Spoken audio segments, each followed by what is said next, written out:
Alors, deuxième présentation cet après-midi de Slim Haddad, qui est médecin spécialiste en santé publique et professeur titulaire au département de médecine sociale et préventive à l'Université Laval. Ses travaux actuels ciblent les sources de la vulnérabilité des jeunes enfants et des mères, l'analyse des inégalités de santé et d'accès aux services et l'efficacité pratique d'intervention populationnelle dans le contexte du développement. Monsieur Haddad est à distance, puis juste pour rendre ça un peu exotique, je crois qu'il nous contacte de la Tunisie, si je ne me trompe pas. On ne peut rien vous cacher.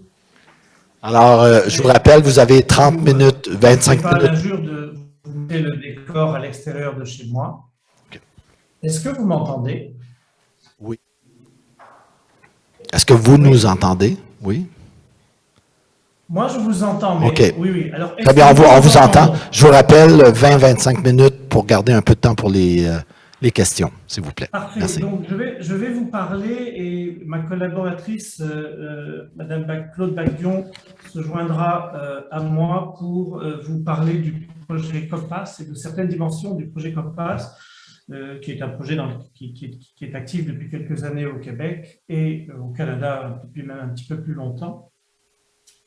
Et donc qui s'intéresse à la santé des jeunes et notamment de la santé des jeunes qui scolarisés au secondaire. Alors,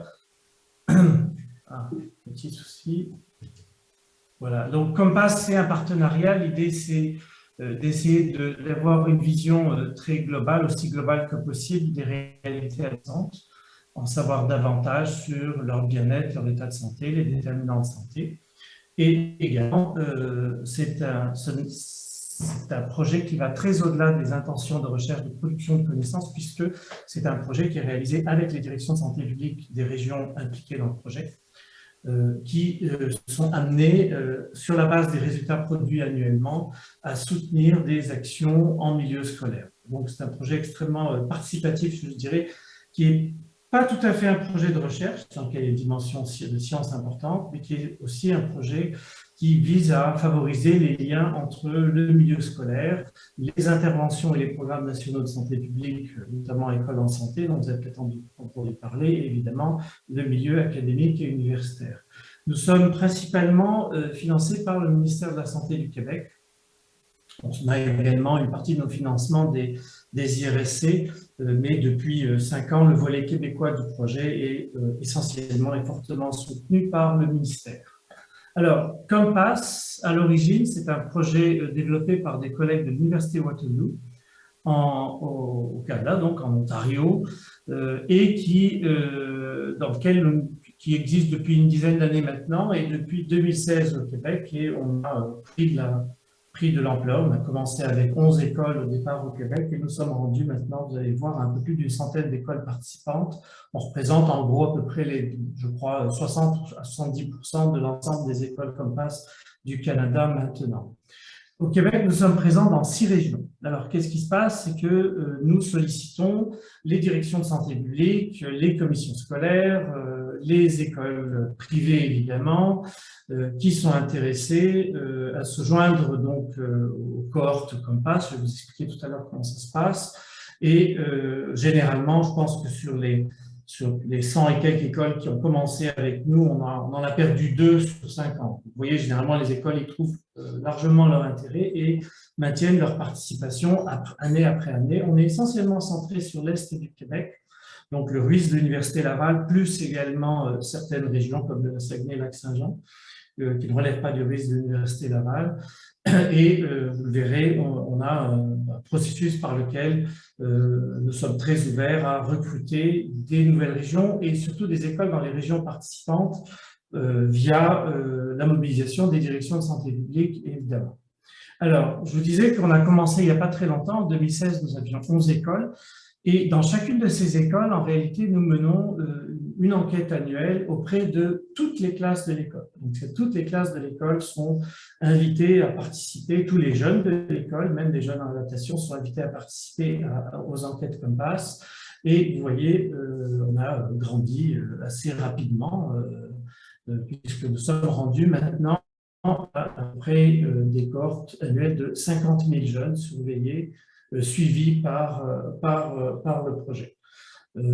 Cette année, nous avons, en 2022, nous venons d'achever les enquêtes annuelles et nous avons eu la chance de pouvoir nous étendre à 3 nouvelles régions, le Bas-Saint-Laurent, la Gaspésie et la Côte-Nord. Et on n'a pas toutes les écoles de ces régions, mais généralement, ça grandit assez rapidement. Alors, comment ça se passe? Ben, ce qui se passe, c'est que les jeunes, d'abord, sont invités à remplir un questionnaire anonyme annuellement. Avant, ils se faisaient par écrit. Depuis quelques années, on le fait en ligne. Mais pour assurer un taux de réponse élevé, qui ne soit pas ce qu'on voit des fois dans certains questionnaires Internet, où on a des taux de réponse extrêmement bas et des problèmes de biais de sélection qui sont très difficiles à corriger par la suite, on demande aux écoles d'allouer un temps de classe. C'est-à-dire que les jeunes remplissent les questionnaires chez eux, mais à un moment donné, lors d'une période qui est définie et allouée par l'école, ce qui permet d'atteindre les taux de réponse que vous voyez ici. Donc, les jeunes, pendant cette heure-là, remplissent un questionnaire dont je vais vous montrer le contenu dans la diapositive suivante, après un travail de présentation dans lequel notre équipe de professionnels travaille avec l'école à l'organisation de ce questionnaire auprès des écoliers. Une des particularités, je suis très content de l'intervention de la collègue précédente, c'est que, en réalité, si on veut avoir une bonne compréhension des réalités adolescentes, qui sont extrêmement labiles et qui évoluent extrêmement rapidement, ça prend du longitudinal, ça prend soit des cohortes, soit du transversal répété. Et nous avons à la fois des cohortes d'écoles qui permettent d'avoir évidemment des approches écologiques, dont je vous donnerai quelques exemples tout à l'heure, mais également, bien que les questionnaires soient anonymes, des questions indirectes qui nous permettent de réaliser des clés de jointure et de retrouver nos jeunes année après année. Ce qui fait qu'on est capable, pour certains jeunes, d'avoir des trajectoires complètes depuis la première année secondaire jusqu'à la 5e année secondaire sur l'ensemble des paramètres qui nous intéressent et qui leur sont, des questions qui leur sont posées. Alors, que comporte le questionnaire qu'on passe? Eh bien, il comporte un large spectre de questionnements qui couvre à peu près les principales réalités des jeunes, de leur bien-être, de leur insertion à l'école, du sentiment d'appartenance, évidemment leur santé mentale. On utilise d'ailleurs exactement les mêmes indicateurs que ceux qui ont été présentés tout à l'heure. Évidemment, on s'intéresse beaucoup à la consommation de substances, à la sédentarité, au temps d'écran, l'activité physique. Vous voyez, donc un très large spectre de questions. Et une des caractéristiques de Compass Québec qu'on ne retrouve pas dans les autres provinces canadiennes, c'est un ensemble de questionnements sur la sexualité des jeunes, de ceux qui ont plus de 14 ans, et donc incluant évidemment le sexting, les perceptions de risque chez les jeunes, leurs pratiques et leurs comportements en matière de sexualité. Depuis 2020, nous avons également inséré un module assez riche sur le Covid-19, donc l'expérience qu'ont les jeunes de la Covid, leurs connaissances, dans quelle mesure est-ce qu'ils s'inscrivent de façon favorable ou moins favorable, ou en accord avec les mesures qui ont pu être mises en place en matière de prévention, de précaution et la vaccination, entre autres. Je vous donnerai des exemples tout à l'heure. Enfin, nous avons des proxys indirects, des mesures indirectes qui nous permettent de stratifier nos échantillons et nos répondants sur leur niveau de défavorisation familiale, donc en gros leur statut socio-économique, et d'autres paramètres en rapport avec la dynamique familiale et les liens qu'entretiennent les jeunes avec les membres de leur famille et leur entourage.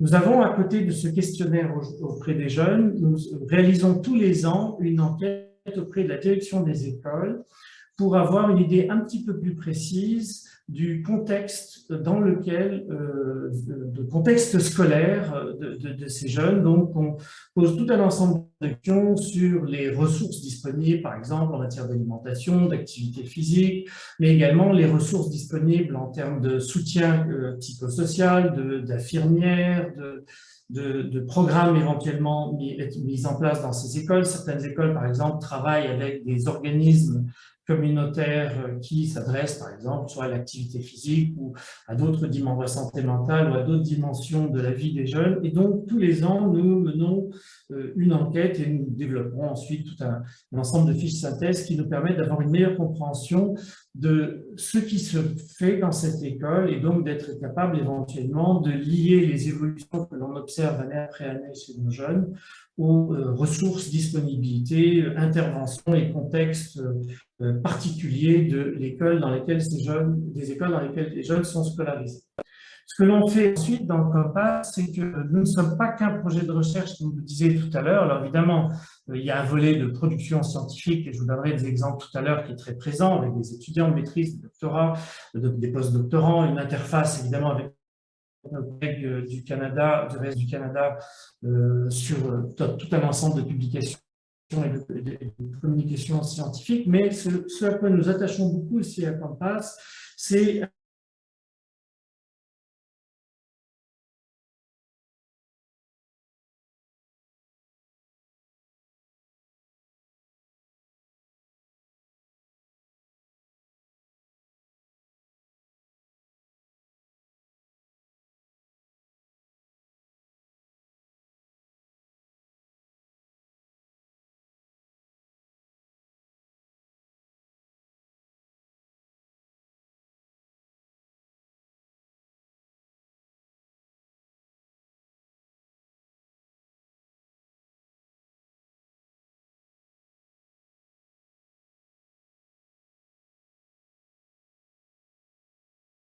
êtes-vous toujours là? Oui? Oui, on vous a retrouvé. Oui, Claude? Vous Oui, avez on pris vous le relais? entend bien. D'accord. Donc, excusez-moi, je vais reprendre. Et reprojeter votre PowerPoint, s'il vous plaît. Oui, c'est ça, vous voyez, c'est ça le contexte du développement dont vous parliez tout à l'heure, hein, Ouais. la stabilité dans nos connexions Internet. Excellent, Donc, merci. voyez-vous le partage à nouveau? Oui. Parfait. Donc, on a tout un ensemble de produits qui sont spécifiquement pensés, conçus et développés pour les écoles, pour nos partenaires des directions de santé publique et évidemment des rapports thématiques sur des sujets extrêmement précis qui sont également utilisés utiles pour nos partenaires du ministère de la Santé autour de certaines problématiques critiques, comme sexualité, consommation de substances, vapotage, etc., etc. Bon. Je vais vous donner quelques exemples de tout ça, mais ensuite, ma collègue Claude Bach-Dion vous montrera le système d'information en ligne qu'on a développé pour les écoles et les directions de santé publique qui leur permettent, un mois après les collectes, ou 2 mois après les collectes, donc dès le mois de juillet pour les données de 2022, de pouvoir voir en ligne toute l'information que je vais vous présenter auparavant concernant ces écoles et les résultats des enquêtes qui sont réalisées. Alors, 2 mois après, c'est ce que je vous disais, après une enquête, chaque école reçoit un portrait détaillé. Avant, ils le recevaient en PDF, et puis depuis cette année, donc, ils l'ont directement en ligne avec une plateforme technologique de type Power BI, si ça vous dit quelque chose, qui leur permet donc de voir les données. Il y a évidemment un volet scientifique qui est intéressant et relativement étoffé. Ça, ici, vous avez l'ensemble de la production COMPAS, donc Québec, Canada, des dernières années. Donc, vous voyez, ça travaille assez fort et toutes nos publications sont disponibles sur le site de COMPAS que vous avez ici. Je vous montre maintenant quelques illustrations de ce que l'on fait avec ces données longitudinales dans COMPAS qui portent sur les différentes dimensions donc, du bien-être des jeunes. Puis je vais mettre un peu plus l'accent évidemment sur les habitudes de vie puisque c'est le thème de la rencontre d'aujourd'hui. Alors, voici par exemple un premier exemple des modèles d'équations structurelles qui permettaient d'essayer de comprendre immédiatement après la première enquête post-Covid, si je puis dire, donc de mai 2020, quels étaient les facteurs déterminants de l'adoption des mesures de précaution recommandées aux jeunes. Donc là, vous voyez, par exemple, on faisait le lien en stratifiant, évidemment, on stratifie presque systématiquement par genre à peu près toutes nos analyses. Et là, on stratifie également chez les jeunes selon leur niveau d'anxiété. les facteurs déterminants de l'adoption de ces comportements. Et vous voyez par exemple qu'on retrouve là des dimensions assez classiques sur les inquiétudes, le fait d'avoir pu parler ou pas de ces mesures et de la COVID avec leur environnement, les connaissances, etc., etc. Autre exemple d'un travail qui a été réalisé d'ailleurs par une de nos étudiantes de médecine et qui a été publié très récemment dans Preventive Medicine, c'est on a essayé de comprendre l'évolution de la couverture vaccinale en milieu scolaire lorsque ont été lancées dans la région de la capitale nationale les campagnes de vaccination. Et vous voyez ici, par exemple, vous avez une représentation de la trajectoire des couvertures vaccinales de 35 écoles secondaires de la région pour la première et la deuxième dose.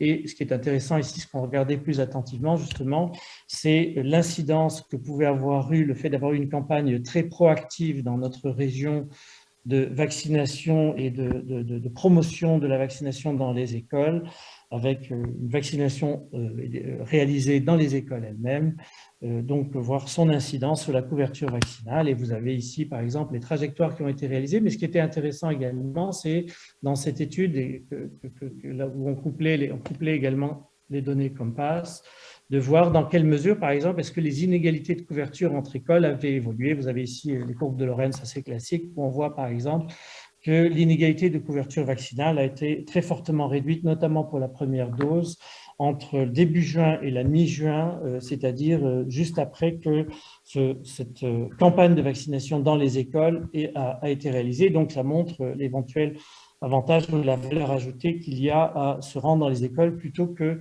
de procéder de manière, je dirais, un petit peu plus passive ou d'inviter, par exemple, les jeunes à se rendre tout simplement dans des centres de vaccination.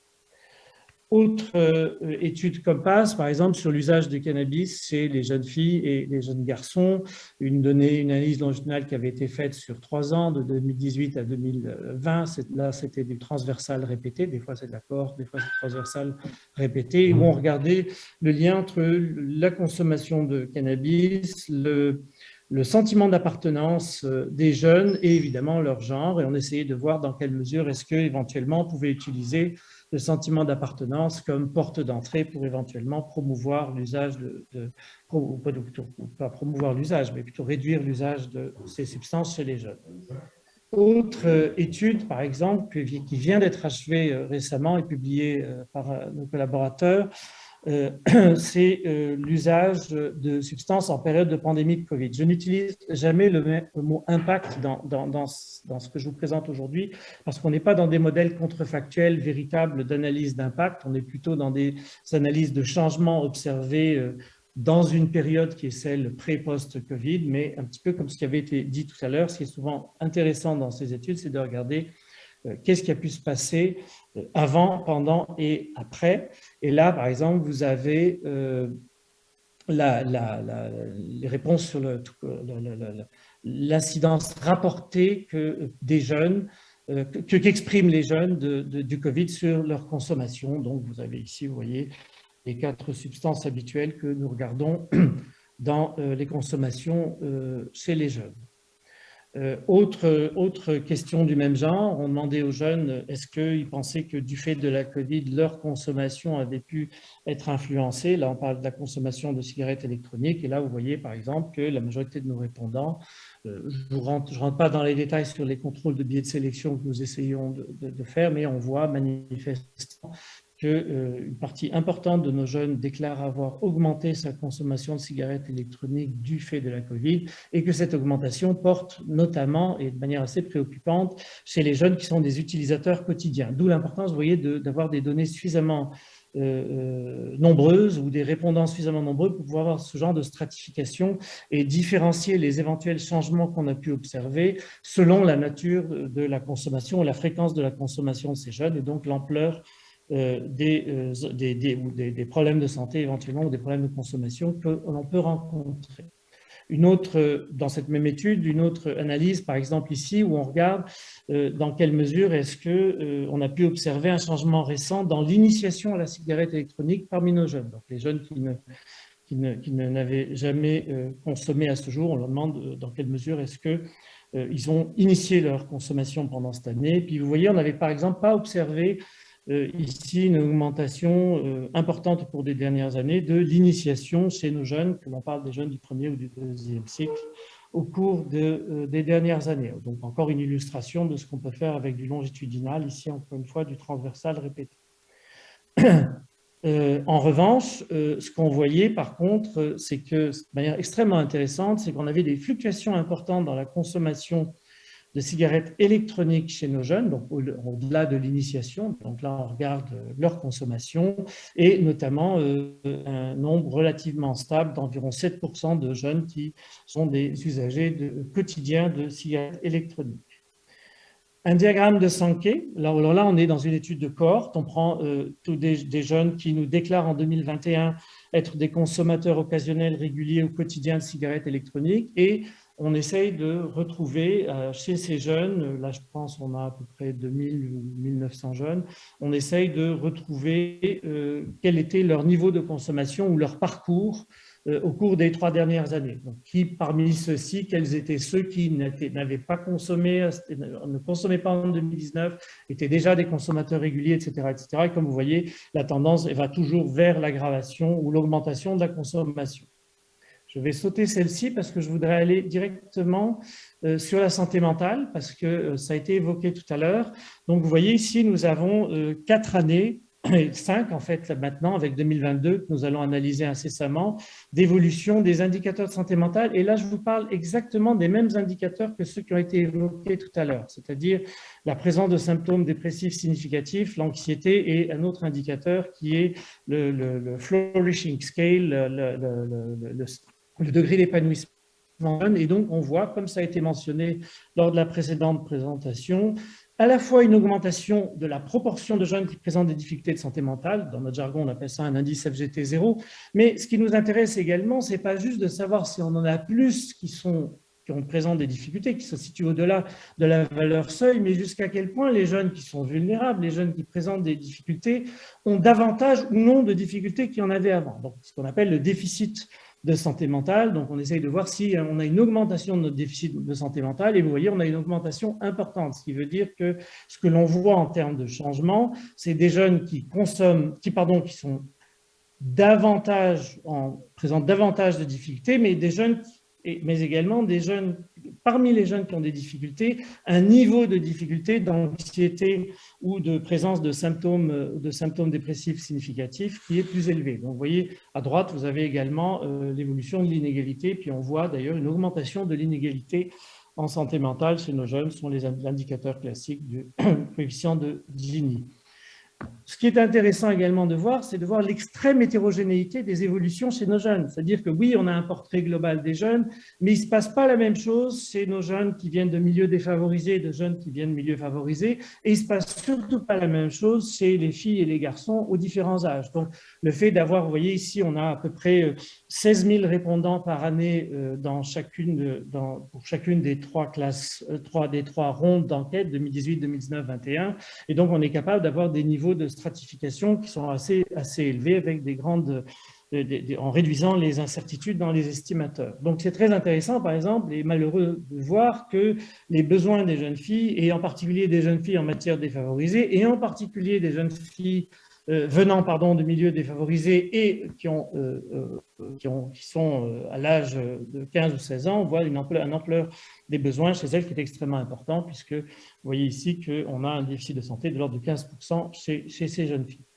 Donc voilà des exemples, là une approche plutôt écologique qui consiste non pas à comparer nos jeunes, mais dans une cohorte de 35 écoles, de voir quelle est l'évolution de la proportion de jeunes qui présentent des difficultés de santé mentale dans ces écoles. Donc l'avantage d'avoir un projet comme Compass, où on a un grand nombre d'unités d'observation d'écoles, mais aussi d'unités au niveau d'individus, nous permet donc d'avoir un suivi extrêmement intéressant des besoins. Et donc là, on identifie par exemple des écoles qui potentiellement pourraient être ciblées pour des interventions en raison de la détérioration, par exemple, observée de façon plus importante des jeunes qui la fréquentent. Donc, vous voyez voilà, tout ceci, c'est donc un portrait des situations qu'on peut rencontrer dans Compass.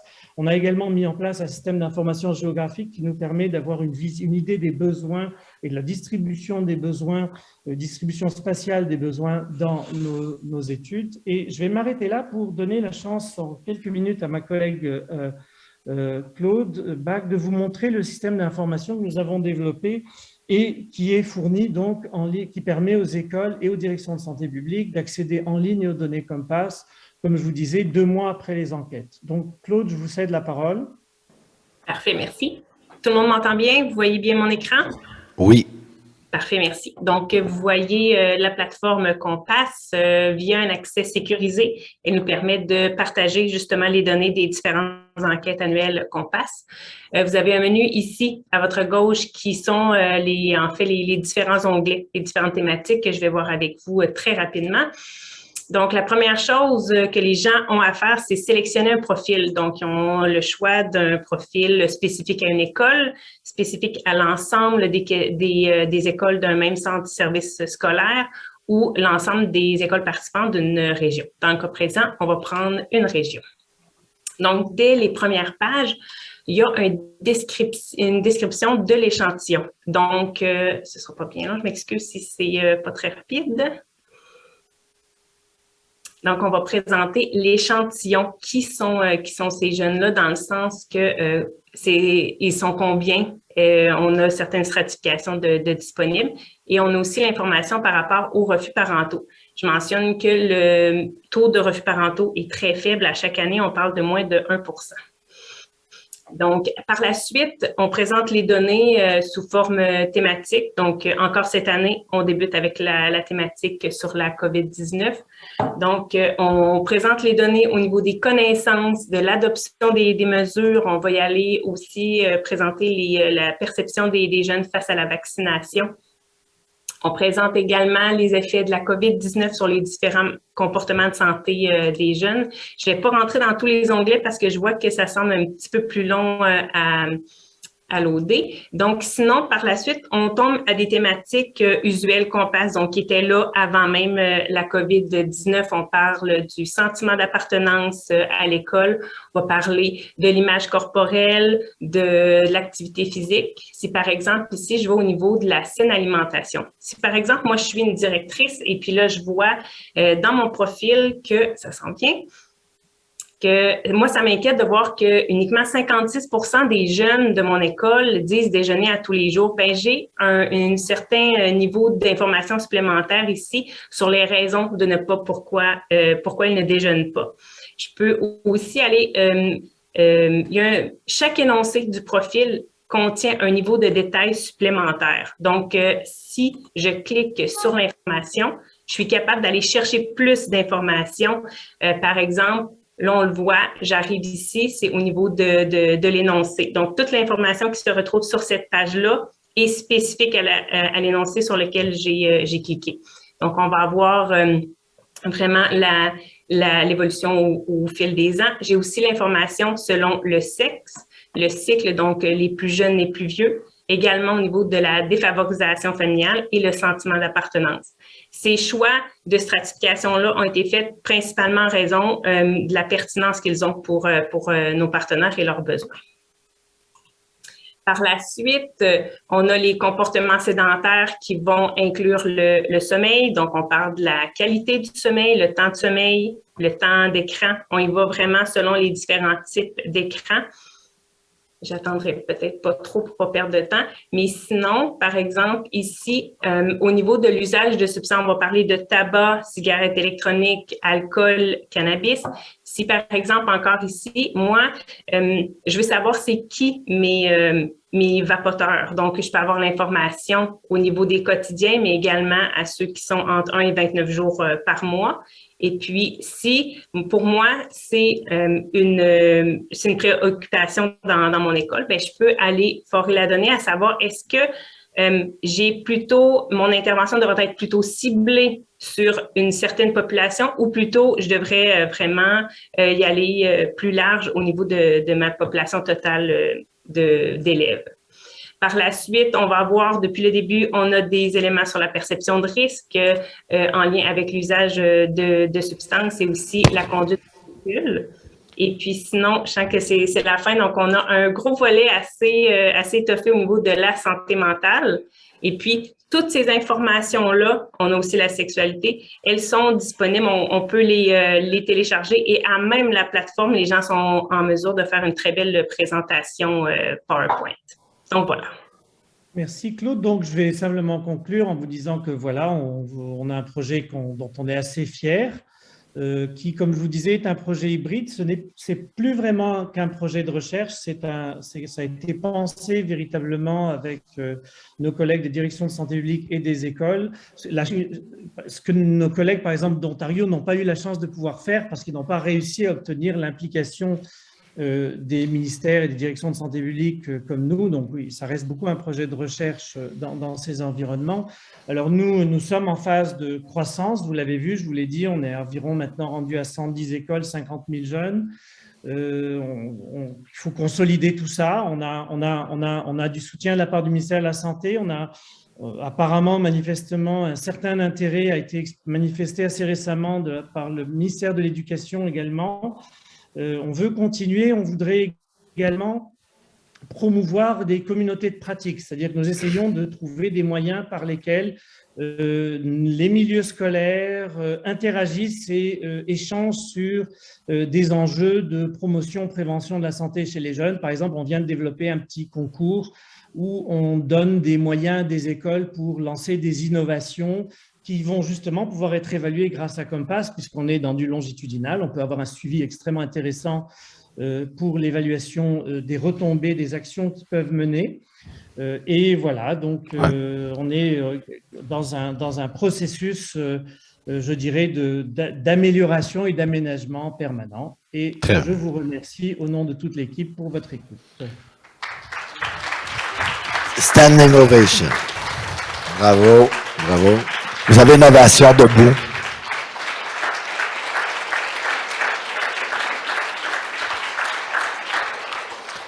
Très bien. Quelques questions. Il y a une main levée. Moi, je vais en poser une. En fait, je vais en poser deux, si vous permettez.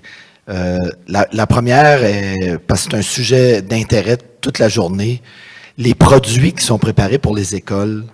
Avez-vous une idée de leur utilisation, non seulement la consultation, mais ce que les gens en font pour éventuellement intervenir? Ah oui, alors c'est très intéressant parce qu'il y a de tout. Hein. Vous savez, quand vous avez un ensemble d'écoles, il y a des écoles qui sont motivées d'emblée, un peu des champions, d'autres qui y arrivent un petit peu plus tard. Ce qu'on essaye de faire, c'est pour promouvoir, si vous voulez, l'utilisation de l'information, c'est deux choses. D'abord, comme je vous disais tout à l'heure, les intervenants écoles en santé qui relèvent des directions de santé publique, mais également du ministère de l'Éducation, sont très présents avec nous et continuer à nourrir les écoles et promouvoir, si vous voulez, l'échange à l'intérieur des écoles. L'autre chose, c'est qu'on a une professionnelle de notre équipe qui est dédiée exclusivement à la production de données complémentaires et à des échanges avec les écoles pour favoriser l'utilisation, l'intégration, mais aussi l'apprentissage, parce que les gens ne se transforment pas du jour au lendemain en épidémiologistes ou en professionnels de santé. L'autre dimension, et qui est très intéressante, et qui en même temps qu'on lançait Compass, le ministère de l'Éducation et les écoles se sont trouvées dans une situation de devoir justifier très régulièrement des dimensions de leur performance, des dimensions de la progression de ce qu'ils faisaient.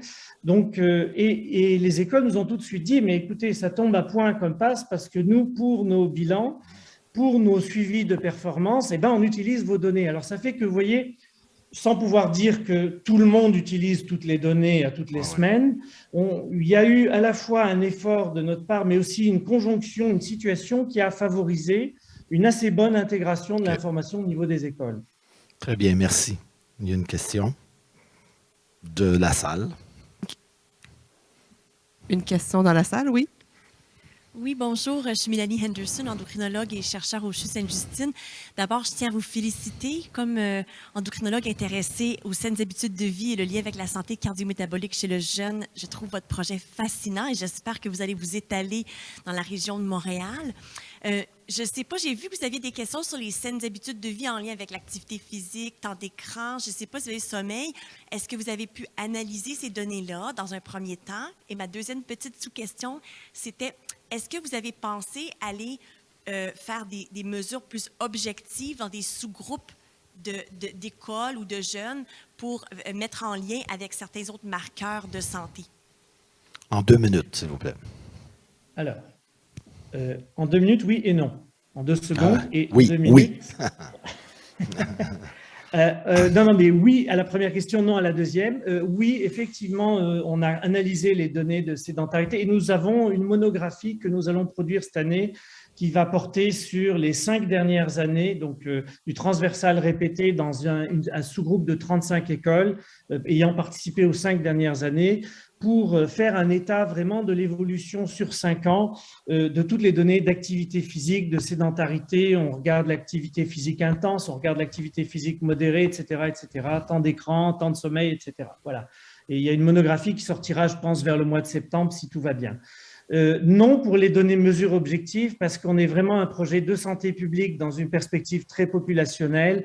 Et vous voyez, vu le nombre de personnes qu'on recrute à 50 000 jeunes, et j'ose pas vous dire combien… On a un projet qui coûte pas cher du tout, mais même s'il coûte pas cher du tout, on n'est absolument pas capable de procéder à des enquêtes de gens. En revanche, on a invité nos collègues, et entre autres, on a un collègue nutritionniste qu'on a invité à éventuellement utiliser ou compléter notre projet par un projet de recherche spécifique dans des écoles comme PASS, dans lesquelles ils pourraient éventuellement procéder à des enquêtes, disons, sur des mesures dites objectives, en tout cas des mesures directes auprès des jeunes. Le problème que l'on a quand même, c'est qu'on est sur des données confidentielles, parce qu'on pose des questions très intimes aux jeunes.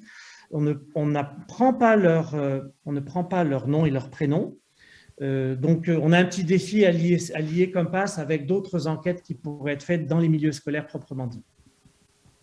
Merci. Alors, merci à vous deux, encore une fois. Bon séjour là-bas.